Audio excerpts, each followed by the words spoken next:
hoy se va a celebrar una conferencia sobre el desarrollo minero en 1875, ¿no? Sí, efectivamente. Aunque las jornadas tratan, o sea, el Congreso trata de más o menos un periodo de un siglo casi, nosotros hoy, la primera que hicimos al colectivo para ver qué hacíamos, hemos tratado de centrarnos lo más posible, lo más posible al año 1875, que es cuando se consiguió el título honorífico de ciudad para Linares, ¿no? Entonces, nosotros vamos a procurar, contextualizando, lógicamente, pero hablar especialmente de esos años alrededor de 1875, tratar de explicar, de dar a conocer cómo estaba Linares entonces, la sección que había de la minería, cómo había ido evolucionando en los últimos años, después del surgir minero del siglo XIX, y un poco cómo era la vida. Muy brevemente, porque claro, el tema es muy amplio y no podemos profundizar mucho. Y así, brevemente, ¿cómo era Linares, cómo era la vida en aquel momento? Pues es una cosa que hemos comentado de una vez preparando en el colectivo cuando nos preparó la constitución. Yo creo que a pesar de todas las sombras que había del tema del trabajo duro de la minería y la incertidumbre de la minería, pensamos que fueron unos años felices, muy felices en general, porque veníamos de unos 10 o 15 años de evolución, de incremento continuo en la producción de plomo, en los precios del plomo, y la ciudad se había asentado todo el aluvión de gente que había ido viniendo de fuera, toda la tecnología que había ido llegando de fuera, las grandes empresas que se habían consolidado, y estábamos en un periodo de estabilidad y crecimiento continuado, y estábamos al borde de una gran crisis. 2 años después vino una bajada de precios del plomo y una crisis que fue muy dura. Entonces, estaba un punto clave. Menos mal que nos dieron el título ese año. Si no nos dan y esperan 3 o 4 años más, igual ya la cosa hubiera cambiado. Eso es lo que pensamos de cómo estaba la sociedad en general. Luego, en concreto, lo que era la vida de los mineros, pues eso siempre lo fue en el siglo XIX y luego en el XX. La zona, por entonces, la infraestructura, las viviendas, también hubo un cambio radical. Muchísimo. Ten en cuenta que en esos años, desde el año 46 más o menos, hace 30 años hasta el año 75 del siglo XIX, en 30 años la población se pasó de 6.500 a 38.000, se multiplicó por 6 en 30 años. Entonces, no había vivienda para todo el mundo. La infraestructura era mínima, escasa. La ciudad se vio desbordada en todos los sentidos. De vivienda, de abastecimiento, de alimentación, de mercado, de todo. Entonces, un año muy complicado y muy de producción, de movimiento, de negocio. También cambió el ambiente y la salud de las personas. Sí, mucho, claro. Era lo mismo. Hasta mediados del XIX, la explotación era un poco más como tradicional, como una explotación más de tipo de gremios, de mineros y tal. Y a mediados del XIX empieza ya una explotación más o menos industrial. Empieza el capitalismo, la burguesía empieza a cuajar entonces en esta época. Estos años, poco antes, las condiciones de los mineros no eran las mismas, era se miraba más en la economía, quizás sí.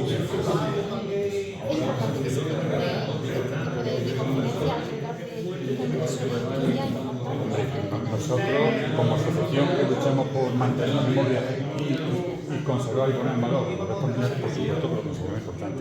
Pero es que además, si analiza un poco el programa que ha hecho el FED, el Mundo del Criterio, todas las firmas y todas las charlas que están dando, todas en cierta manera tienen una raíz mayor en un grado nacional con el agricultor minero de esa época. Entonces, creemos que es importante. Además, nosotros queremos seguir sintiendo los mineros y queremos que siga manteniéndose esa memoria minera en la población. El colectivo Proyecto Magallanes no para, no cesa en su empeño de mantener el patrimonio. Nosotros somos insensibles al desaliento, no sé, de que, bueno, se pueden conseguir cosas, más o menos, nosotros seguimos. ¿En qué talla? Nosotros ahora mismo estamos planteándonos una serie de opciones, porque el tema de la coyuntura de intervenciones sobre el resto patrimonial está más complicado.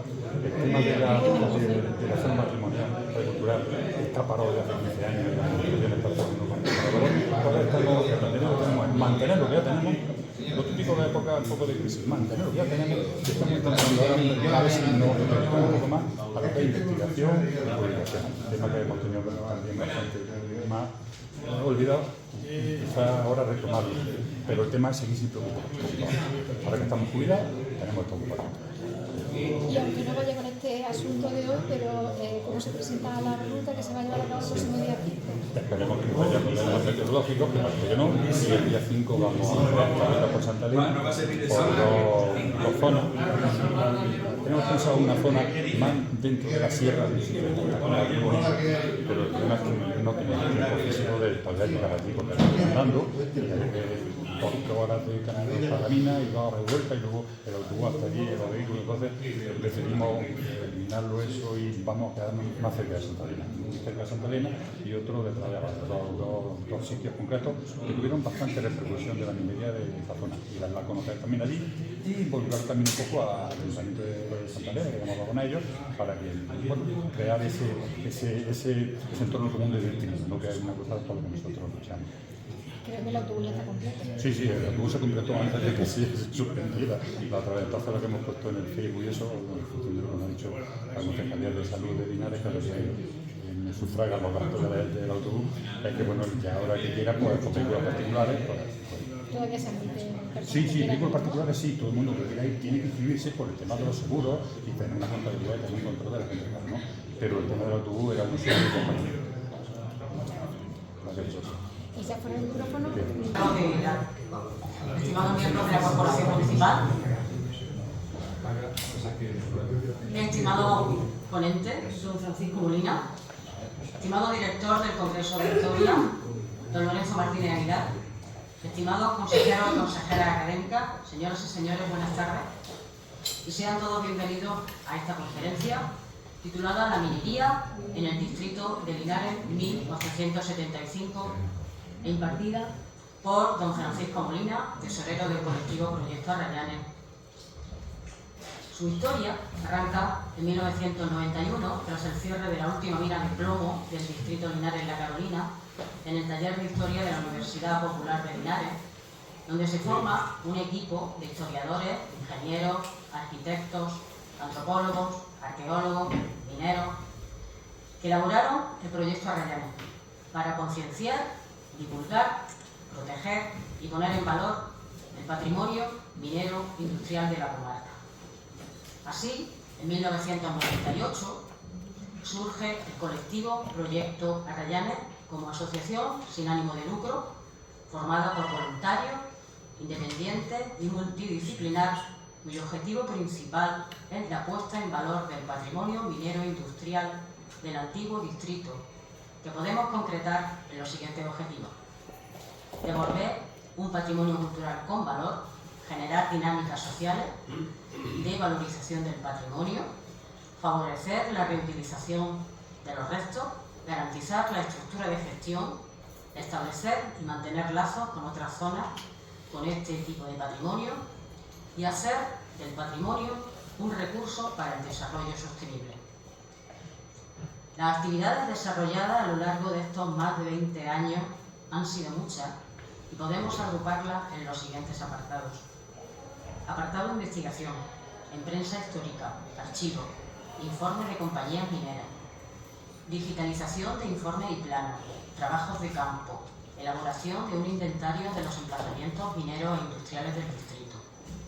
En el apartado protección, elaboración de la propuesta de protección de 125 emplazamientos mineros del distrito, incluidos como catalogación genérica colectiva en 2003 y 2008.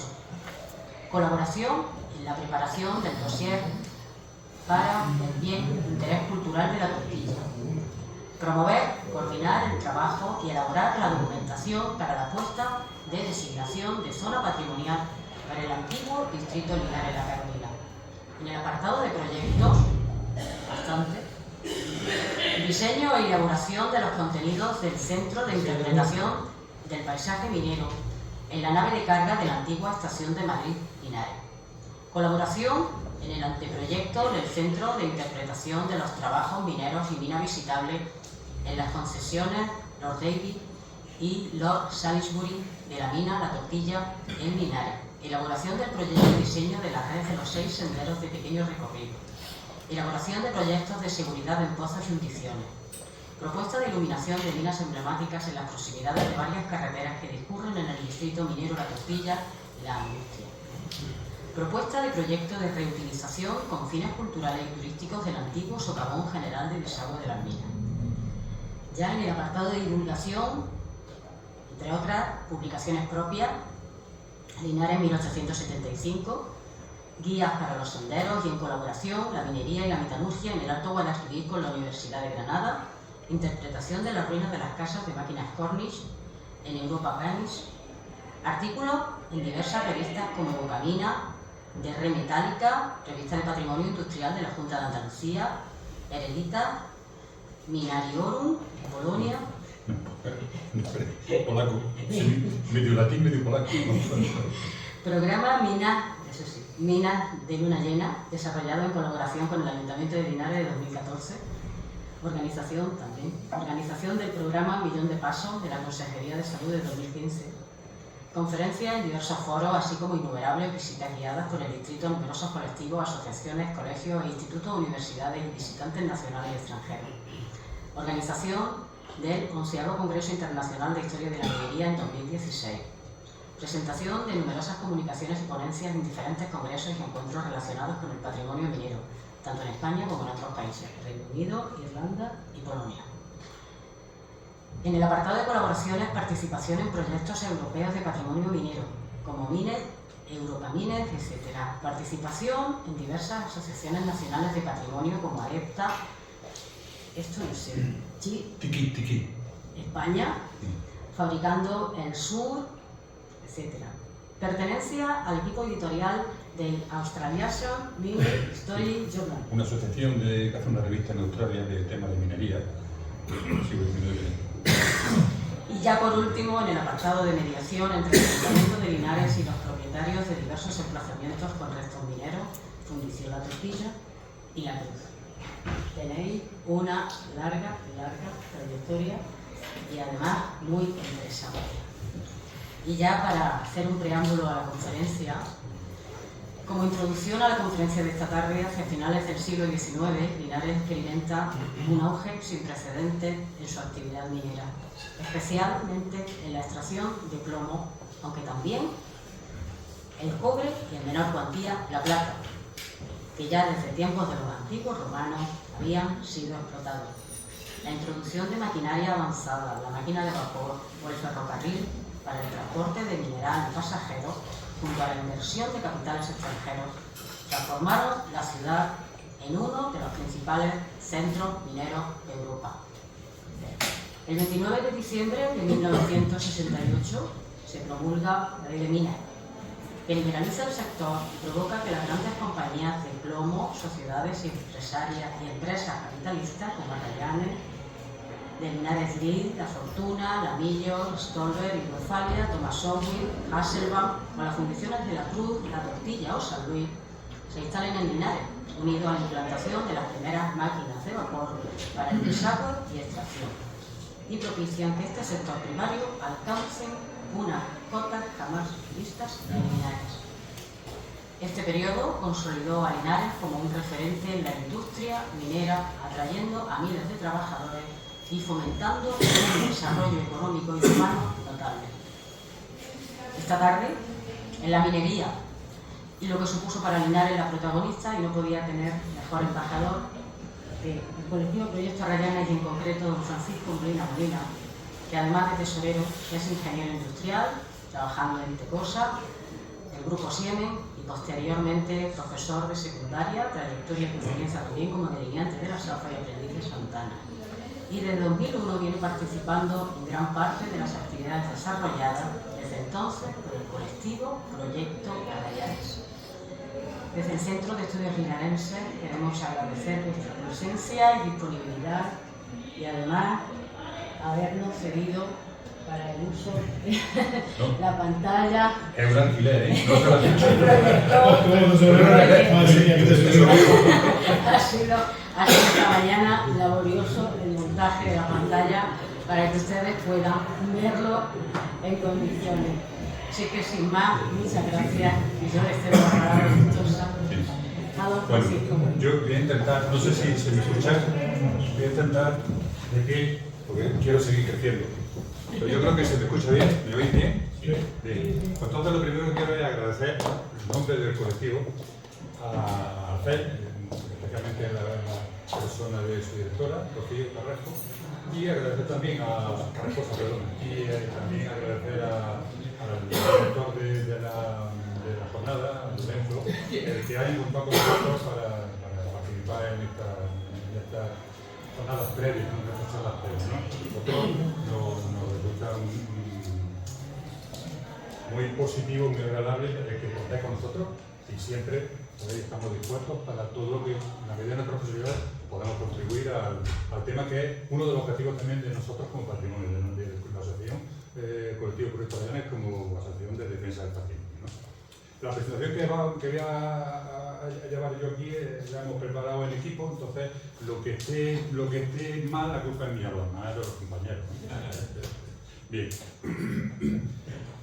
Hemos estructurado tres partes más o menos de presentación. Ya Rocío ha hecho un esbozo de la obra, ¿no? Entonces, cuando nos dijo el tema de la charla, nos surgió la duda. De los que estáis aquí, muchos de vosotros conocéis bastante del tema del patrimonio, o sea, de la industria minera de la época y de la historia de la minería. Entonces, no pensamos que no era lo suyo hacer una presentación al uso, un tipo estándar, ¿no?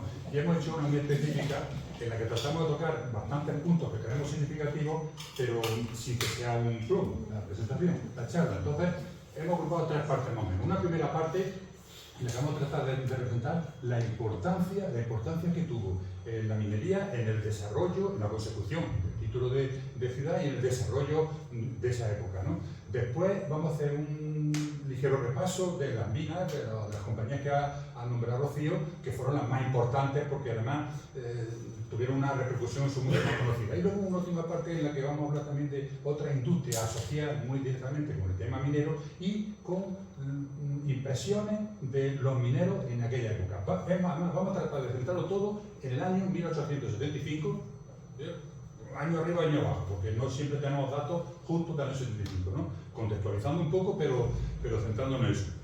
Y empezamos con esto. Fijarse el párrafo que hay ahí. Ese párrafo corresponde a un párrafo sacado del libro de Rose, del capellán este que vino aquí, que ya se habló, José María de Rúa habló de él cuando habló del tema del evangelista. Vino en junio del año 73, y probablemente esto lo escribió de los primeros días cuando llegó. Y ya llama la atención que todo lo que ves es plomo. Plomo en los humos, plomo en la estación de tren, no la de Ciudad, sino la de Llano, plomo en Galápagos, que eran los lingotes, plomo y dinero y plomo. Eso ya da una idea de una persona que viene de fuera. Cuando llega aquí, lo primero que ve es el plomo. O sea, eso ya nos está diciendo la importancia que tuvo y que tenía en aquella época el tema del plomo, cómo la repercusión que tenía el plomo en lo que era la ciudad en sí.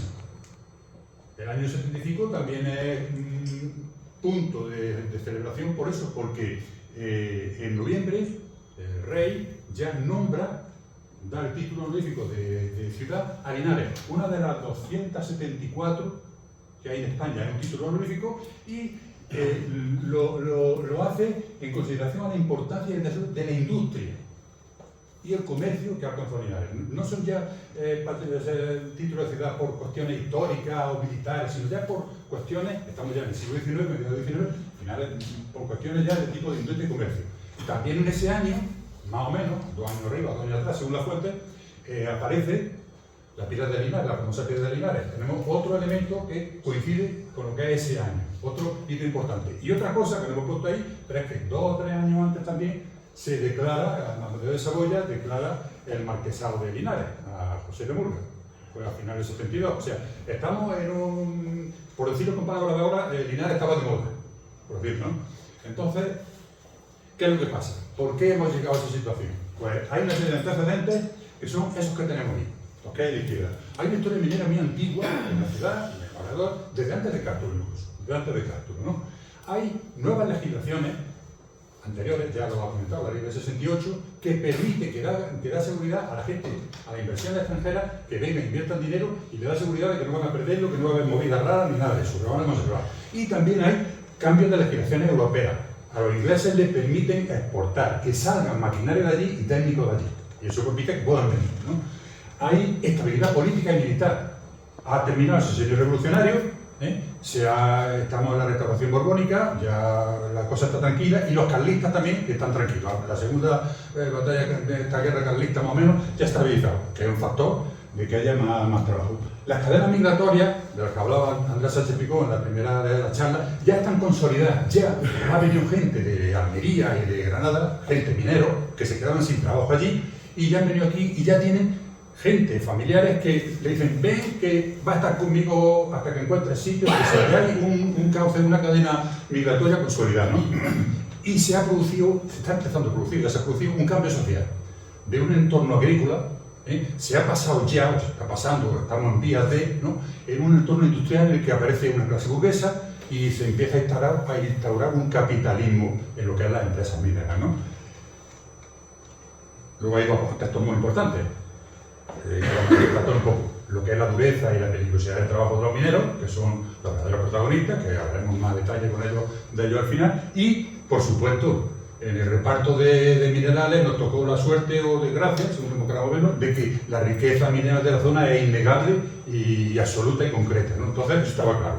Eso propició o hizo que ya en esta época había empresas francesas y británicas que se habían situado ya en el distrito. Ya había grandes empresas consolidadas en el distrito y habían consolidado las maquinarias que traían, lo que comentaba recién, la maquinaria de vapor ya estaban implantadas en el distrito, llevaba un año que ya se estaban implementando, y las técnicas nuevas de elaboreo de minas, más específicas y más industriales, por decirlo así, ¿no?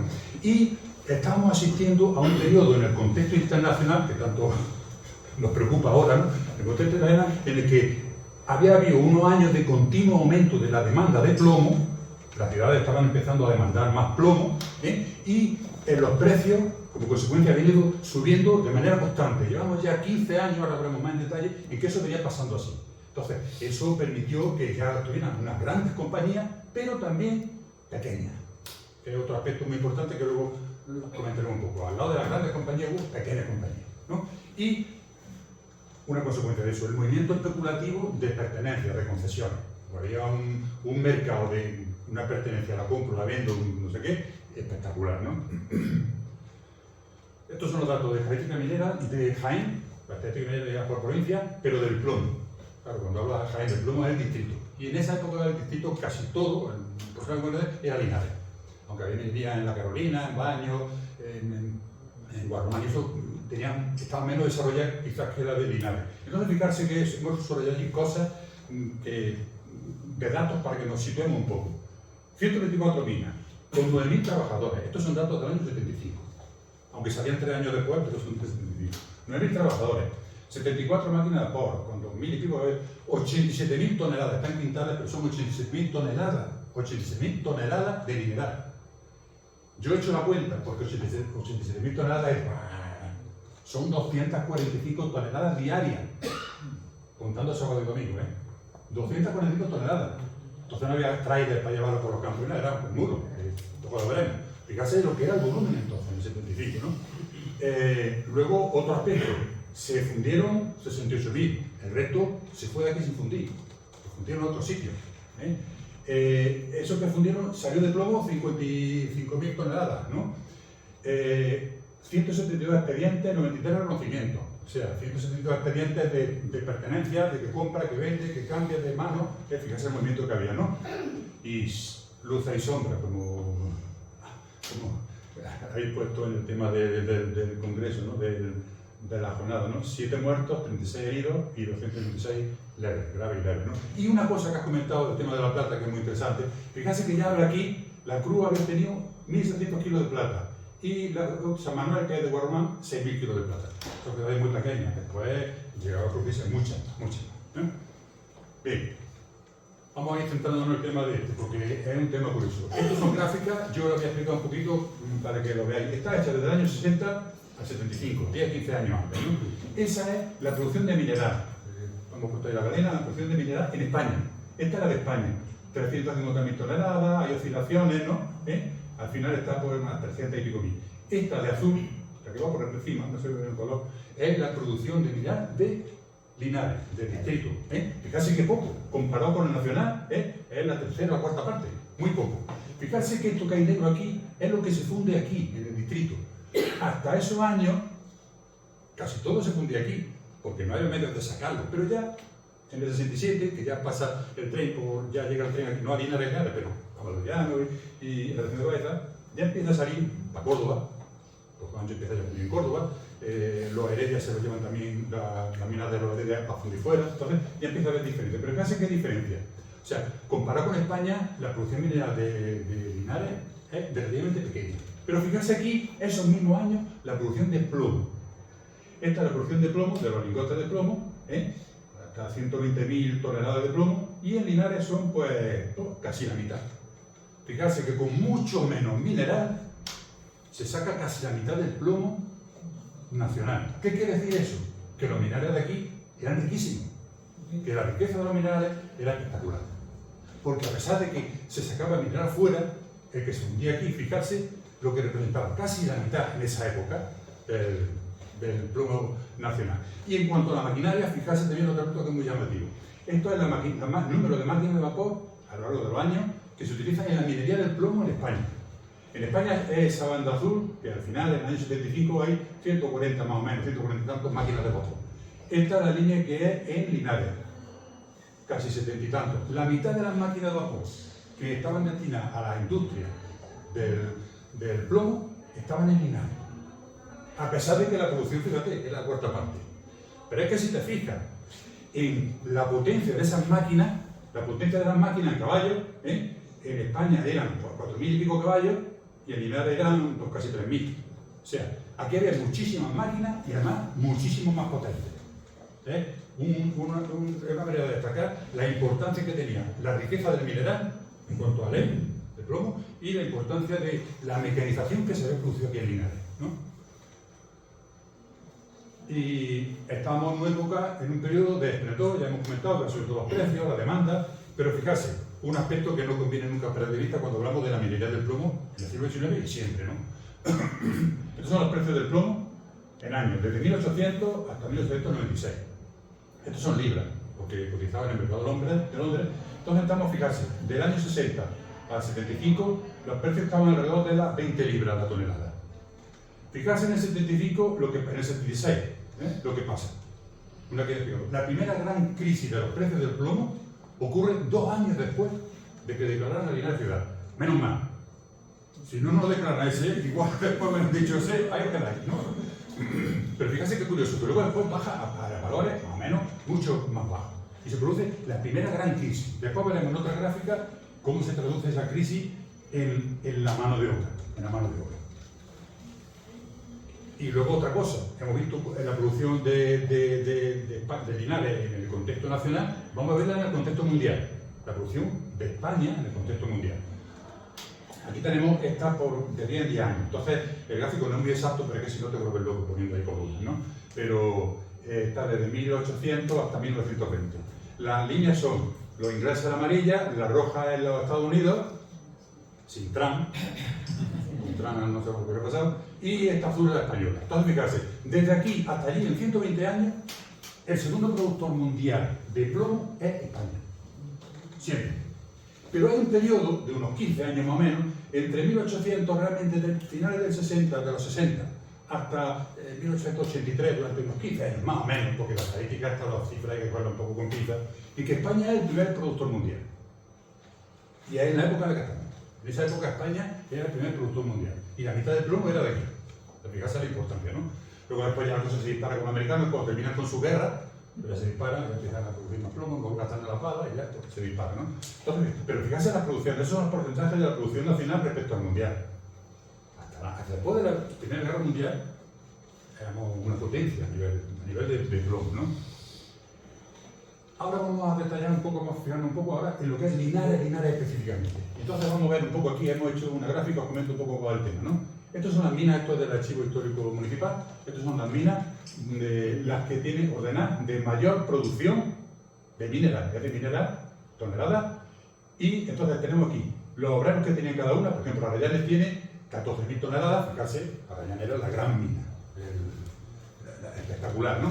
Y detrás están todas las demás, la Fortuna, que era de los ingleses, la de San José, la Buena Fe, que era de Figueroa entonces, la Spanish, que era la de Cruz Ancho, en fin, toda la serie de compañías Unas son empresas, fíjense, la mayoría son sociedades, hay otras que son personas particulares, con la producción que tienen y con los empleados que tienen. Y estos que hay aquí son los malacates que tenían y esto las máquinas de vapor. Por ejemplo, Rayanes tiene 7 máquinas de vapor, ¿no? La Fortuna tiene 10, ¿no? ¿Veis? Contra más malacates, más máquinas o más malacates. Entonces da una idea de eso. Pero fíjense lo que pasa. Total salen 49.000 toneladas y eran 80 y tantas mil. Faltan 40.000. ¿Qué es lo que pasa aquí? Varias cosas. La primera, hombre, en la Carolina, en Guarramán, había producción. No las 30 y tantos mil que faltan, porque fíjense que aquí he puesto que es que los datos, la estadística entonces no era como ahora. Hacienda no tenía el control que tiene ahora sobre nosotros. Entonces, las declaraciones las hacían los propios mineros muchas veces, y entonces, pues, hemos encontrado datos de esa época de que Santa Margarita, por ejemplo, ya estaba funcionando, ya la tenía Marqués de Linares desde hacía años, desde el 68 creo que era. San Pablo producía 450 toneladas. La Columna eran 1.500 toneladas lo que producía al año y no están reflejadas aquí. Entonces, pero bueno, eso es una idea de cómo estaba el negocio de la minería ese año, el 75, aquí en Linares en concreto, ¿no? Y ahora aquí tenemos, que es otra manera de verlo, todos estos que tienen colores son las sociedades que hemos puesto antes, que estaban en producción. Pero fijarse que, aunque el plano tiene zonas de Bailén y de Guarramán por allí, pero aquí hay muchas zonas que estaban en producción, casi todas estas, en mayor o menor grado estaban en producción y no están declaradas, no están reflejadas en esos datos de la estadística del ayuntamiento de la época, ¿no? Entonces, fijarse, hay un comentario en el Eco Minero del año 65 diciendo eso, que se queja de que los mineros podrían decir la verdad alguna vez, que no por eso iba a costar más dinero, ¿no? Como anécdota, 3 sociedades concretas que se formaron ese año 75, la Unión, para la Mina de Dolores, la Legalidad, Carpecha, Santa María y la Luz. Esta es de Vilche, porque tenemos la foto de la época, bueno, de la época un poco posterior, ¿no? Y Luis Mosquín, que fue el director de esa compañía. Y fíjense una cosa que es muy curiosa, las grandes compañías ya estaban pilladas, por decirlo así, ¿no? Fíjense que son empresas que tienen 150 acciones, 150, y con 29 accionistas, 24, estas 6 nada más. Son empresas en las que hay bastantes accionistas, con muchas acciones, y una muy curiosa, que no llamamos la atención, 4 mujeres. En el accionariado, bueno, ya sabéis lo que es, ¿no? Había 4 mujeres, y figuran con su nombre, no viuda de, que es lo que aparecía alguna vez, con su nombre, y dice, tú cuidas más ahora, pero bueno, ahí está. Y esto es una especie de análisis de cómo estaba la situación del empresariado minero, bueno, un año antes, ¿no? Entonces, el tema era el siguiente. Las gráficas estas son un poco complicadas.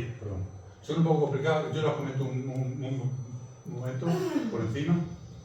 Creo que le da. Sí. Mirad, esto de aquí, estos son en el 75 había 324 pertenencias.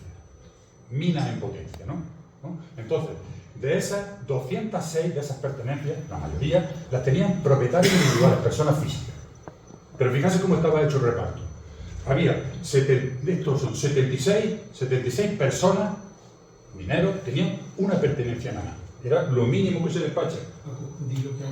Una pertenencia con la ley esta, porque aquí había algunas anteriores, que no estaban recorridas con la ley esta, 200 por 300 metros. Pero las anteriores eran 100 por 200. Había mezcla. Es una porción de terreno en la que tienes derecho a pedir que el Estado te dé la concesión para poder explotarla a cambio de pagar unos cánones y tal, ¿no? Entonces, pero fíjate, de 76 de ellos tenían solo una pertenencia. Luego había 10 o 15 que tenían 2, 3, fíjense cómo va disminuyendo. O sea que los empresarios individuales tenían pocas pertenencias, pocos medios. Aunque había algunos, como Hasselden, que solo en Linares tenía 12 pertenencias. Ese iba por libre, pero era poderoso. Y Juan Carlos Alegre, que aparecen por todos lados, tenía 22 pertenencias él solo. Que algunas trabajaba, otras no, otras las arrendaba, pero fíjense cómo, aunque hablamos de empresarios individuales, había algunos que eran muy poderosos, más que muchas de las sociedades, porque sociedades había en total 26, que tenían en total 118 pertenencias. Pero fíjense cómo el reparto, había pues 8 o 9 sociedades que tenían más que una pertenencia. Eso es casi lo mismo que decir, la pertenencia tengo yo, vamos juntando 3 o 4, ponemos un dinerillo y combinamos a ver si alguna grande nos compra o nos da dinero, o se la revendemos o sacamos algo, ¿no? Había otras 8 o 9 que tenían 2, 3, 4, muy poco, pero luego estaban las grandes sociedades, ¿no? Pozo Ancho con 8, los Velasco hermanos, Paché, Sowey, La Fortuna. Fíjate cómo es el reparto de la minería. Hay empresarios individuales, normalmente poco poderosos y pequeños, aunque algunos muy grandes, y sociedades, algunas muy pequeñas y otras muy grandes. Había un mare magnum de sociedades espectacular. Con esto acaba la primera parte, no acaba la primera, acaba la primera parte. La segunda parte va a hablar un par de diapositivas de minas, de las minas más importantes y los personajes que había detrás de ellas, ¿no? Y de un poco cómo estaban en esa época, cómo estaban en el año 75, año arriba, año abajo, ¿no? En función de los datos que hemos podido conseguir. La primera, Pozo Ancho. Pozo Ancho fue del Marqués de Revisa, desde esa fecha, luego la Linares Leal Mining Company, ¿no? Que el periodo en el que estamos era de la inglesa, de los Taylor, ¿no? Y la importancia que tuvo porque fue la primera que trajo una máquina de desagüe que triunfó. No la primera máquina, pero la primera que triunfó, ¿no? Entonces, después siguió teniendo vida, después de los ingleses, ¿no? Fijarse la foto, esta foto no sabemos de qué año es, nos la pasó un amigo inglés, pero es del siglo XIX. Pensamos que es del siglo XIX por el tema del arrastre del tren de mulas por aquí, y eso de arriba que un arrastre a otro pozo. Una máquina sacaba agua de varios pozos, ¿no? En esa época, la Linares esta había sacado 4.000 toneladas y había tenido beneficios de 11.000 y pico libras. Pero fíjate lo curioso, en 22 años que llevaba aquí esta compañía, tanto Ancho, por cada acción de 3 libras, habían repartido en dividendos 15 libras en minería. O sea, el negocio era bueno, había sido muy bueno. Tan bueno que a raíz de eso fundaron más empresas, los mismos accionistas, ¿no? Y otra cosa muy curiosa además, el Santo Tomás, que es el pozo que se ve al lado de la carretera, que está el de Palacruz, ese estaba casi abandonado por esa época. Había sacado muchísimos mineros de allí, pero habían llegado a unos 200 metros por ahí y había perdido riqueza en los filones y le habían dejado porque se habían ido a la zona de San Francisco, y este es un dibujo de la sección de labores, cómo quedó y cómo estaba en el 75. Y ahí es donde estaban trabajando en profundidad. Lo que hay de rojo es cómo estaban las labores en el año 75. Y esto es cómo terminaron después a 400 metros de profundidad. Estaban a 200 metros en aquella época, en ese pozo. Y estaban ya planteándose volver a Santo Tomás, a la zona de la otra, pues decir, oye, que esto va bien, vamos, ahora que tenemos dinero, profundizarlo todo. ¿Qué personas habían detrás de esta compañía? De esta y de La Fortuna y de Alamillo, los Taylor. 5 generaciones de empresarios mineros que desde 1800 hasta el 56 tuvieron minas por todo el mundo. Empezaron, España fue de los primeros sitios en los que triunfaron realmente. Estaban en Inglaterra muy famosos ya, en México, en África, en Sudán, en Sudáfrica creo que no, en la India al final fueron por las minas de oro en la India. Entonces eran los Taylor. Y en la época esta, los dos que repartían el bacalao eran estos hermanos. El John Taylor sobre todo y el Richard Taylor. Eran los que, aunque no eran los presidentes, pero eran los que controlaban la empresa, ¿no? Entonces, fijarse aquí que hemos sacado datos de La Fortuna del año 76 y de Alamillo del 75. Bueno, aquí está señalado con dibujo las explotaciones que tienen ellos, las concesiones.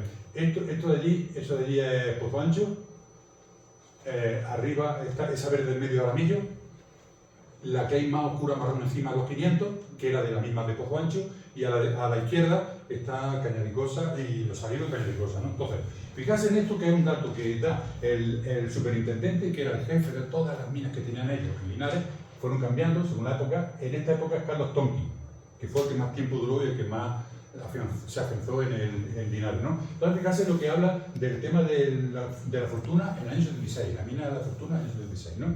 Entonces, cada acción de 2 libras, habían repartido en dividendos 6 libras. O sea que bueno, no era como Pozo Ancho, pero también era un buen negocio, ¿no? Tenían máquinas de vapor, sacaban, es que uno de estos datos curiosos, pero tiene puesto, pues claro, era un gastazo, sacar el agua de la mina, habían sacado 768.000 litros, ¿no? Diario, son 9 litros por segundo, diario, 9 litros por segundo lo que sacaban de esa mina nada más. Entonces, fíjense. Gastaban de carbón, consumían de carbón 6 toneladas diarias, 6.000 kilos de carbón diario, para hornos, porque la función tenía horno de fundición, pero también para máquinas de vapor. Fíjate los volúmenes con los que trabajamos. Y una cosa, bueno, haber excavado 19 kilómetros de galería, 3,5 kilómetros de pozo, y luego de pozo interior a 5 kilómetros. Y, lo que había fundido, y trabajaban 500 obreros. 270 en el interior, 100 en superficie y además 100 mujeres y muchachos. Fíjate el peso que tenían, que no siempre aparecía en la estadística el trabajo de los muchachos y de las mujeres, pero que tenían. Y en Alamillo, pues lo mismo. En Alamillo no tenemos información tanto ya, pero sí que estaban centrados en lo que es Aventurera y lo que es San Adriano, las profundizaciones, y estaban sobre todo empezando a trabajar a profundidad en la zona que hay pegada a la carretera Baño, porque allí el pozo Yu, que hay pegado a la carretera, en 5 años habían pasado de 60 a 130 metros de profundidad. O sea, esta gente cuando iban a una mina trabajaban a tope y con mucho beneficio.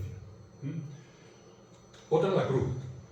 La Cruz lo mismo, tiene una serie de historias de muchas empresas que van cambiando, que triunfan, que no triunfan, con pocos años porque no llevan bien la gestión, hasta que en el año 64 lo coge la familia de los banqueros Neufit, del 64 al 49, que es cuando después lo coge ya el Banco Central, Consorcio de Bancos, ¿no? Y entonces, esta empresa, pues lo mismo, tiene una de esas que tiene fundiciones de cobre y de plomo, y es en la que llega la primera máquina de vapor de la que tenemos constancia, que llega en 1844, una máquina tipo SIM, que era la que tenía 2 cilindros, una tecnología que aquí, con la infraestructura que había, se ve que se averiaba, y aquí no había que meter la mano, y le daba muchos problemas. De hecho, fracasó como tal, pero es la primera, la más antigua de la que tenemos noticias. Y, por supuesto, esto en plano de labores, igual que hemos hecho en los anchos, y por esta línea, por encima de la línea verde, por donde estaban las explotaciones, entonces, más o menos, ¿no? Entonces, fíjense. La Cruz, bueno, es una mina muy emblemática y muy conocida, destacar en el 64, cuando se forma el nombre de la compañía con el nombre de la Cruz, que es una sociedad francesa, ¿no? La fecha en la que se forma la colonia de la Cruz, que es muy pionera también, el tema de formar una colonia bien establecida en lo que es una mina que está en los campos, fuera de la ciudad, extramuros, ¿no? Cuando se crea el cambio de designación, la compañía de la Cruz, cuando empiezan los trabajos, en el año 47 en el grupo El Cerro, o sea, el cobre Matacabra Cerro Hueco, que en arriendo, empieza la Cruz, que es uno de los grandes valores, los grandes éxitos de la compañía, aparte de los otros muchos que tuvieron. Y cómo termina la actividad francesa en el año 49 y hasta el 91 cuando cierra por fin la mina. Ahí tenemos la foto, eso es Pepe que lo sabe, yo no sé, que ese era el Neuville. Ese estaba allí en la foto del arco este, que es el mismo que seguimos viendo todavía, ¿no? Que pone para entrar en la fundición.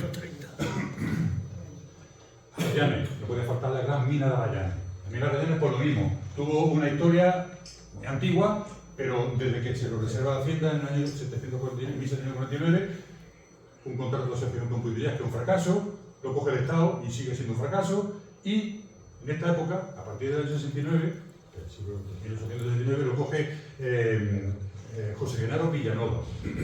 Ahora hablaremos de él, pero este hombre es el que le da el impulso definitivo grande a Magallanes realmente, ¿no? Y entonces aprovecha una mina súper rica y probablemente él se forrara, ¿no? Entonces, fijarse cómo estaban los años estos, los mineros que iban, cómo va creciendo en los 75 y cómo las producciones crecen de manera increíble y cómo de tener Malacates nada más, que era con muros para sacar el agua, y mirar a tener ya máquinas por 2 y en 4 años 7 y la profundidad de 140 a 200 metros. Fijarse que aquí hemos hecho las labores que había cuando empezaron ellos, en el 75, 76, esto es un informe del 76. Esto a la mina como quedó prácticamente al final, en el año 23, ya después no se profundizó mucho más, los huecos se limpiaron, pero fijarse que este es el Pozo Acosta, restauración, y aquí era San José. En San José no había labores ninguna prácticamente. Todo esto de arriba, que no se ve nada, eran muchos pozos, estaba todo picoteado y laboreado, pero sin control. Y esta gente lo que hace es trabajar aquí. Esto ya estaba trabajado, lo rojo, lo verde es lo que ellos han explotado en esos 5 años y lo marrón es lo que tienen en expectativa de explotación. Fijarse que el tamaño está más o menos, fijarse lo que representaba eso. Todo lo que hicieron Villanova y luego Figueroa.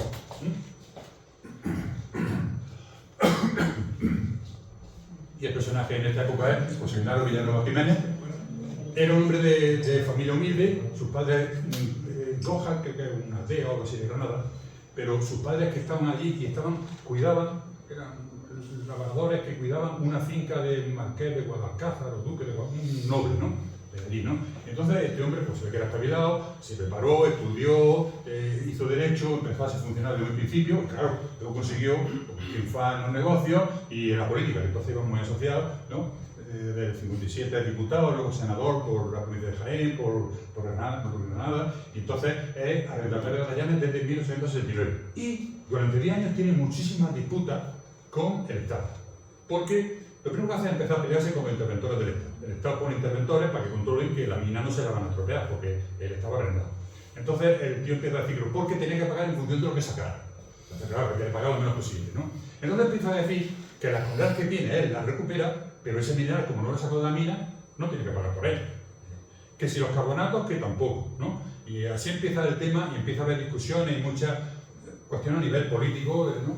De historia del tema, ¿no? Y también se quejaban de que el canon de superficie, como no era suya, que era arrendado, lo que no llevaba razón, que lo pagara el Estado, que para qué iba a pagarlo él, si era del Estado, ¿no? Entonces, una serie de historias que llegan a ver. Fue muy impulsor del tema del ferrocarril en las minas, porque a él le interesa mucho, obviamente, ¿no?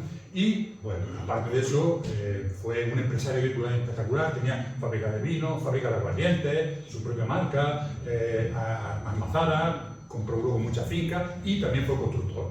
En la época esta en Madrid se construía muchísimo y como todo, pues, hizo mucha construcción en Madrid. Aquí, la Casa Villanova, ¿no? Y la fábrica de gas para alumbrado también fue suya, y en la Plaza de Toros de los años 70, en fin, un personaje importante de la historia. Subway, la tortilla.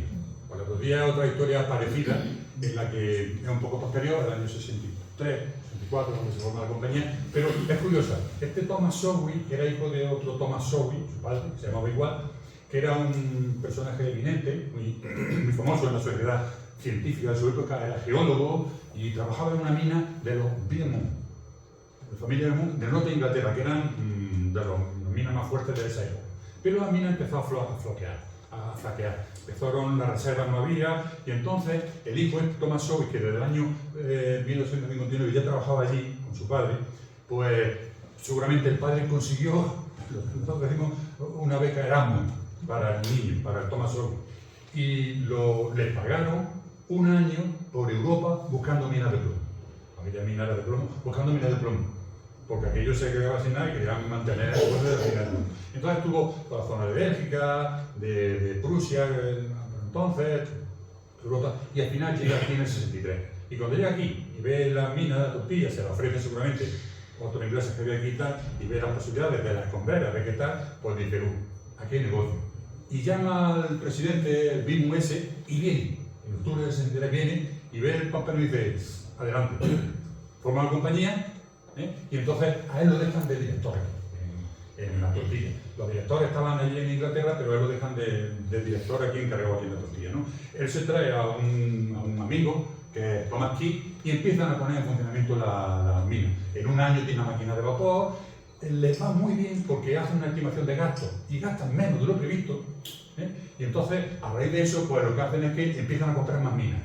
En 1870 compran la Gitana y la Angustia, y en esa época, en el 74, cuando estamos hablando del título de ciudad, es cuando empiezan a extenderse por la zona de Santani y San Federico, que es la zona más rica del filón de la tortilla.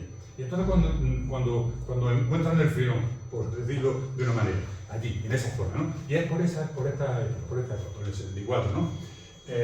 Entonces, pues bueno, la cosa va también que incluso en 1974 empieza a fundir, y eso es una apuesta suya personal. Y eso hace que medio se pelee con los propietarios de la compañía, y un poco después, en 1880, él toma la rienda y hace su compañía. Se busca su accionista y lo que hace es dar como una especie de golpe de Estado y se queda con una compañía nueva, que es la Thomas Subway Company Limited, y él, cuando apuesta por...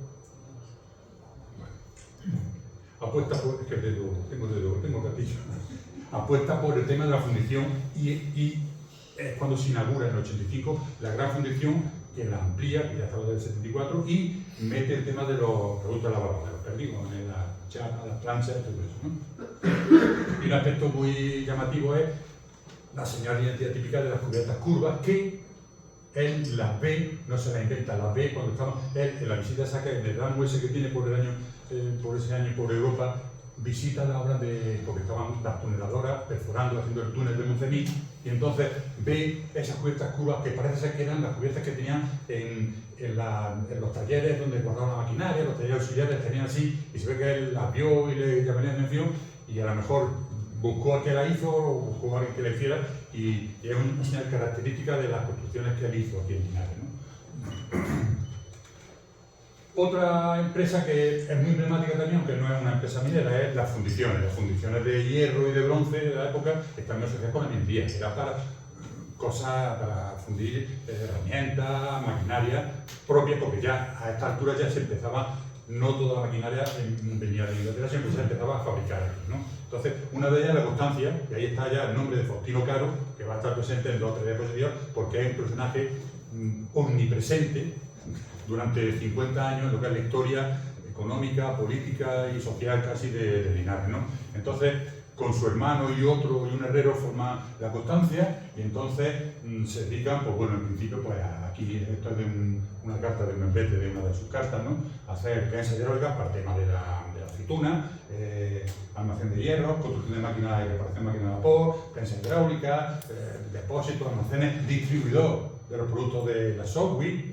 Bueno, pues tiene relaciones, ¿no? Entonces, y en 1900 se une y forman con otra empresa la Sociedad Española de Construcciones Metálicas, casi un monopolio de fundición y de trabajo industrial en esos años en España, en la que están sobre todo los talleres de Beasain y Zorroza, que se dedican a hacer fabricación de máquinas de barcos y de ferrocarriles. Entonces, son las grandes, pero aparte se unen a otras de Gijón, una de Madrid y la Constancia de aquí. Entonces, bueno, una empresa de primerísimo nivel, ¿no?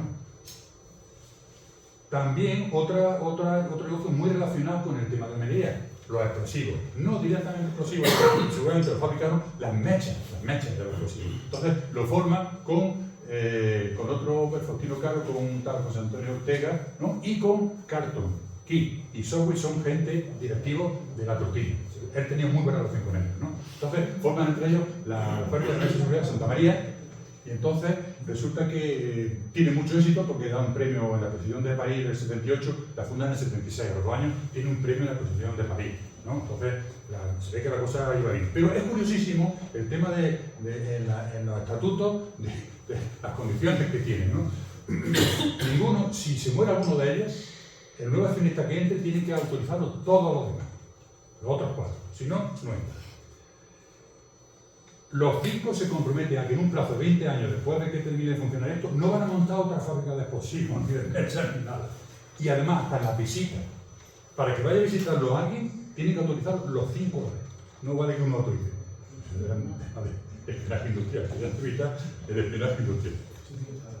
Sí, estaba situada, aquí tenemos los planos, estaba situada en la carretera de Pozo Ancho, ¿no? Estaba situada donde está la chimenea esta que tiene el Arcángel ese. Ahí es donde estaba, San Rafael, ahí es donde estaba situado el complejo, porque claro, tenía varios edificios, ¿no? Porque yo supongo que esto es como todo lo del explosivo, tiene que tener edificios separados, por si estalla, no sé qué tal. Y ahí tenemos un plano del año 80 y tanto, no sé. No sabemos la vida que tuvo esto, no está muy claro, pero en fin.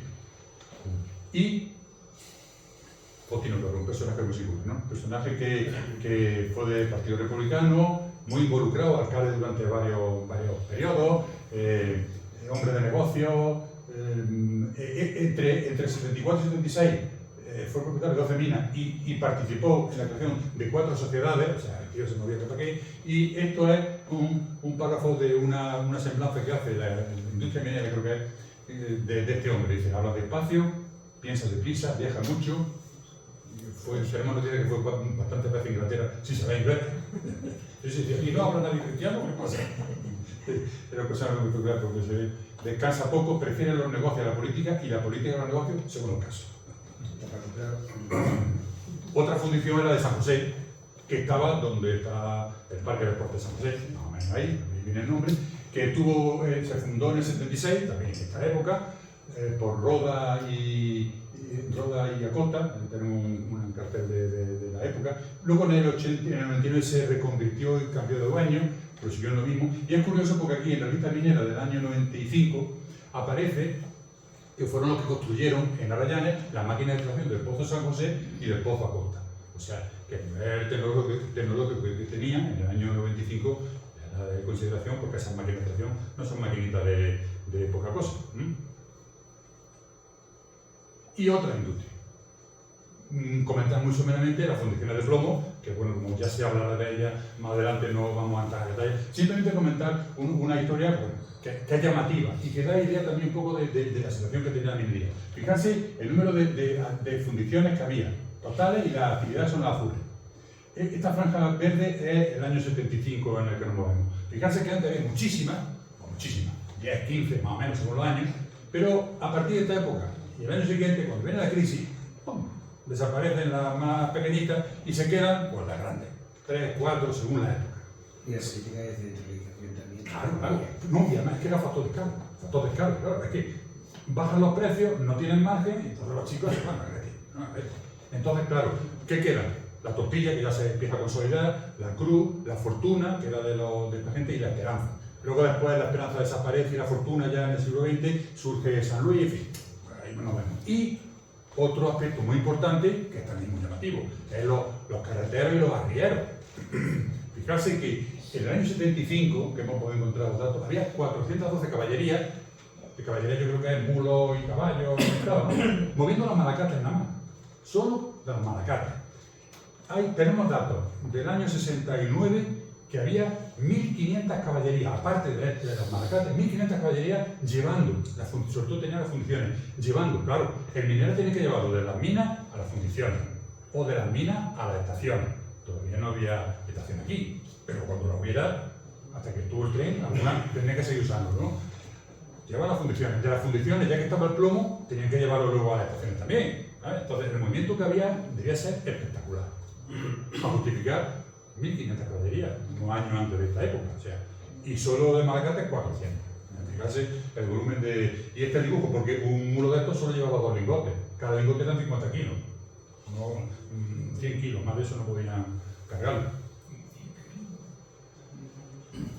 Otro tema relacionado con la minería es la escuela de minas. La escuela de minas tiene dos etapas, dos trayectorias más o menos, y yo comento muy rápidamente. La primera etapa va del año 72 más o menos, aunque los problemas empezaron en el año 71 hasta el 74, hasta agosto del 74, ¿no?, que surge la idea de hacer una escuela libre de capatazas de minas en Linares, surge como iniciativa de Gabriel Usera. Gabriel Usera es un ingeniero de minas que trabaja aquí durante un par de años en Arrayanes, lo contrata a Villanova en Arrayanes, y de hecho fue él el que estuvo pendiente de la primera máquina porque se instaló, me parece, la de restauración, tiene un pozo a su nombre, el Pozo Usera, ¿no?, y estuvo trabajando allí. Pero él venía con más intereses aquí. Aparte de la minería, tenía intereses en la comunicación ferroviaria de los Llanos con Linares y un tren de las minas. Y ya hace un proyecto, se agrega con otro, con Tapaliñán, y hace un proyecto para que se lleve a cabo ese trabajo, ¿no? Y entonces, claro, quiere quedar bien con la población, quiere quedar bien y ofrece esto también, ¿no? Y bueno, tiene una acogida y funciona. El ayuntamiento entonces se ve que, bueno, había minería, había dinero y sufraga los gastos de esa escuela de minas que funciona desde 3 años escasos, ¿no? Pero funciona porque en el año 69 la Ley de Libertad de Enseñanza permitía que el municipio tuviera escuela de minas y instituto de segunda enseñanza, que también lo tiene Linares. Pero claro, cuando viene la restauración y tal, desaparece entonces el Real Decreto de esta fecha, se suprime la escuela municipal por decreto y desaparece. Poco después, en el 77, ya se pide a la Escuela de Madrid que se haga aquí una escuela de capatazas de minas. La Escuela de Madrid se autoriza todo, pero hasta 1892 no se hace realmente. Y es cuando surge el germen de lo que después fue la escuela y ahora la Escuela Universitaria Politécnica, ¿no? Entonces, como cosas curiosas, porque esto son cosas de Pepe, que a él le gustan mucho estas cosas de la ingeniería de minas, los de minas que son especiales. Yo como no soy de minas, ¿cómo no me meter con ellos? Entonces, el primer alumno, ¿no?, el primer alumno de fue Vicente Segura Porcuna, el director era Manuel Rey, ¿no? Son cosas muy curiosas, ¿no? Y de hecho ya en los informes, un poco después de esto, empieza a aparecer muchos informes, el director es no sé qué de la Escuela de Linares, lo ponen expresamente, ya es curioso, es curioso. Y, hablando de ingeniería de minas, tenemos que hablar de Naranjo de Garza. Naranjo de Garza es una figura muy conocida, voy a pasar sobre él muy rápidamente, pero lo que hemos hecho es poner aquí un poco su trayectoria profesional desde que entra en la escuela, los estudios suyos, y dónde está luego destino. Fíjate que todo lo que hay amarillo verdoso ahí es cuando está en Linares. Primero las prácticas las en Linares, está primero en Linares, luego está el final un año en Tarragona, luego aquí que no tiene nada, pide excedencia, y está este año de excedencia porque se dedica a la política, se hace de izquierda dinástica, un partido político a nivel local, que bueno, no tiene un gran éxito, pero él se dedica a eso, es un hombre muy involucrado en todo lo que es el aspecto social, el informe de Naranjo lo conocemos todos, ¿no? Y aparte hace otros muchos informes, como el de la utilidad del ferrocarril, en el que ya habla, es curioso que ya habla y dice, el ferrocarril tiene que venir muy bueno, en fin, él lo defiende lógicamente, porque además defiende el proyecto Usera, que eran compañeros, y más o menos se conocerían, supongo, ¿no? Y una de las pegas que pone dice, claro, cuando haya ferrocarril, muchos arrieros se van a quedar en el paro. Bueno, no lo dice así, dice, pero claro, es que el progreso es progreso. Bueno, lo dice un poco más o menos de esa manera, ¿no? Y luego el famoso informe para la Comisión de Reformas Sociales, ¿no? Se casa, está enterrado aquí, su hija se casa con un abogado poderoso de aquí, ¿no? Y bueno, el escalafón de la Escuela de Ingenieros de Minas del 75, hay 3, Naranjo de la Garza, Pascual Guagón, que luego fue director de Arrayanes, que fue el que hizo el proyecto del lavadero de Arrayanes, y Alfredo de la Madrid Dávila, también muy involucrado en temas de la Escuela de Minas y eso, ¿no?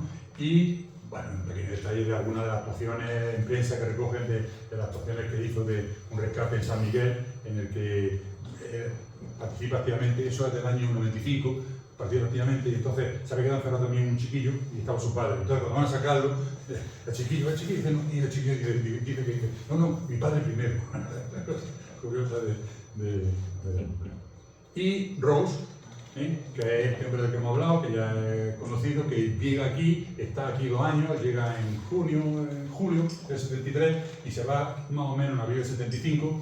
Entonces es un hombre que se involucra mucho en la población, que describe muy bien el tema como un observador imparcial de fuera de cómo es la vida aquí, que nos pone bien, nos pone mucho mejor que a sus propios compatriotas, hasta en el tema de la bebida. Es un tema muy curioso, los mineros borrachos, no sé qué, dicen, no, borrachos son los ingleses, ¿no? Entonces, no, y así lo habla muy bien, se queja de la falta de educación, él dice educación en el sentido de no haber ido a la escuela, de no tener cultura de ese tipo, pero no trata muy bien. Escribe 2 libros, los temas sociales, y viaja mucho por España porque él dependía del obispo de Gibraltar, y el obispo lo que quería que en Barcelona, en Galicia, que fundaran más capellanías, más sitios. Aquí viene el tema del cementerio inglés, ¿no? La pena es que luego se fue en el 66 y murió 2 años después en Inglaterra, ¿no? Después. Vino, estuvo viviendo aquí con la mujer, no dice dónde vivió, pero parece ser vivió cerca de donde estaban haciendo la estación. O sea que en el 65 se ve que ya estaban en obra por la Comunidad de Madrid, más o menos, y se ve que ya estaban por ahí terminando, y se ve, lo único que hemos pillado que parece que vivió por ahí, ¿no? Y en la afuera, ¿no? Y ahora vamos ya hablando un poco del tema de los mineros más de base, y de la población, fíjate. Lo que hemos hablado antes, ¿no? El tema de la población, la cantidad de mineros que había, ¿no? Estos son del año 61 al 81 más o menos, la gráfica, el azul más clarito de hombres, fíjate cómo sube hasta el año 75, hasta el 76, y fíjate en el 76 el bajón que pega, los precios del plomo, se desploma el plomo. Pero claro, esto lo que yo he asociado es que toda esta época de crecimiento involucra mucha migración, viene mucha gente, necesitan mucha mano de obra, hay problemas de alojamiento y de abastecimiento, y los precios suben. Entonces vivir era muy complicado en Linares. Era una ciudad muy viva, mucho movimiento, mucho negocio, pero era muy difícil vivir en esa época en Linares, aunque los sueldos eran muy superiores a los del campo. Entonces, pero y fíjense además, estos solamente son los únicos años en los que hay datos de población de trabajadores de niños y de mujeres.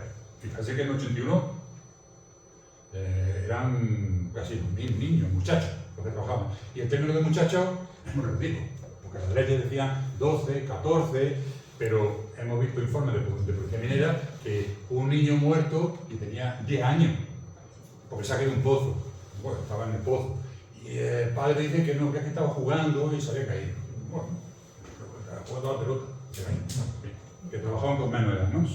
Entonces, y claro, cuando bajan los precios del plomo, las curvas y las oscilaciones son bestiales. Y entonces no había paro ni había historia, era pasar de vivir bien, la opulencia, a empeñar las cosas, o a irse, o a pedir limona, o a... en fin.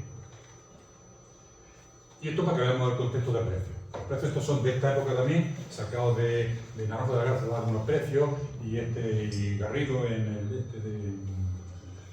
libro de tragedia social, no sé qué, como eso, también da algunos precios, y sobre todo López Villarejo. López Villarejo sí que hace además un estudio de cómo puede ser una familia tipo, por decirlo así, ¿no? Y vemos reproducciones exactamente igual. Fíjense, estos precios de aquí estos son de aquí, los primeros son los de los mineros. Un peón del interior pues, ganaba entre 2,50 y casi 4 pesetas al día. El fundidor ganaba de entre 4 y 6 pesetas, ¿no?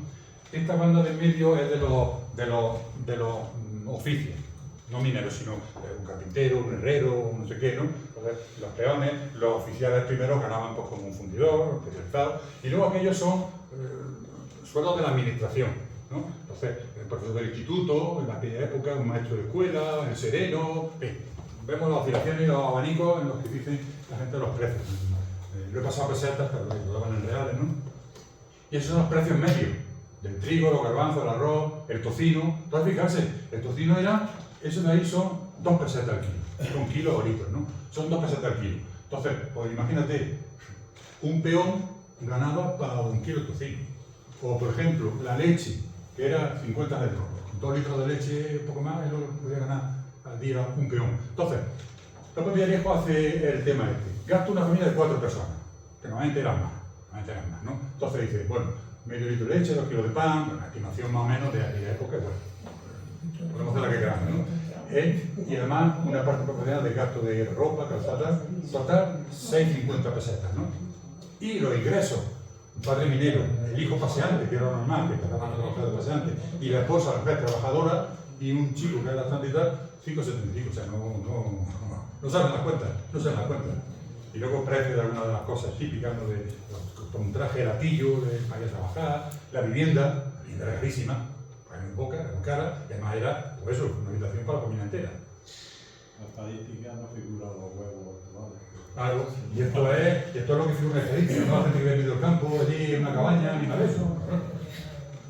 Y las camas calientes, la habitación y luego se iban uno y venían otros y la ocupaban. Y otro aspecto que no queríamos dejar de lado, que es el tema de los accidentes y las enfermedades profesionales. Y los accidentes, entramos aquí. Esto de los accidentes es un tema que no hay por dónde coger. Nosotros hemos localizado en estos años 3 fuentes de datos de accidentes. El registro civil, 18 muertos, 35, 32, total. Luego, según la alcaldía, esta columna, 23, no coincide, 29 registros, 60 según la alcaldía. Pero la alcaldía sí da heridos graves y leves, 18 heridos leves. En una población de 9.000 mineros, ¿quién se cree que hubo 18 heridos leves? No figuraban nunca en ningún lado. Pero es que la estadística nacional, la estadística oficial nacional, la estadística minera, da 7 muertos, en vez de 60 o 29. Y esas sí dan más heridos leves, ¿no? Es curioso, en el informe de policía minera, cuando los miras, muchas de ellas dicen, ha llegado una visita anual a la grande mina, y una visita anual, en el Centenillo pasó 2 o 3 años. Va el ingeniero de mina, una visita anual a la mina grande, el año 1918 o 14, no me acuerdo los años, ¿no? Y llega y dice, uy, qué casualidad, ayer se murió uno. Y siempre que iban a hacer la visita se había muerto alguno. Vaya casualidad, ¿no? Entonces, ese es el tema. Las causas de accidentes, bueno, explosión de barrenos, lo que ellos citan entonces, ¿no? Experimento de caída de terreno, de piedra, de tierra encima, las máquinas los arrollan, se caen por los pozos de los embarques, convicciones de andamio, y bueno, y claro, y los muertos son los que mueren en el acto. Porque en aquella época, si te rompía una pierna, llama la atención, salvo una pierna, está muy grave. Una pierna muy grave, claro. Es que es una rotura de piernas que siempre a los 2 días era muerte. Y no contabilizaban como muerte. Es que la vida era así, no había penicilina ni historia, y de que le pasaba el accidente de una mina a 3 kilómetros de aquí y lo llevaban al hospital, sé que lo llevaban y eso, pues, lo que pasaba, ¿no? En cuanto a enfermedades profesionales, como tales, las más típicas, están en la intoxicación por plomo, está claro que siempre la había, y había, en la intoxicación por veneno, el plomo tóxico, entonces lo inhala o lo aspira por las manos sucias, lo que sea, por la piel también, y bueno, se hace crónico después de mucho tiempo. Además, tenía tan mala sombra, claro, como no era de golpe, tú estabas trabajando 10 años, no te sabes nada, y justo dejaba de trabajar y te venían los síntomas, porque había llegado al tope de lo que puede tolerar el organismo, ¿no?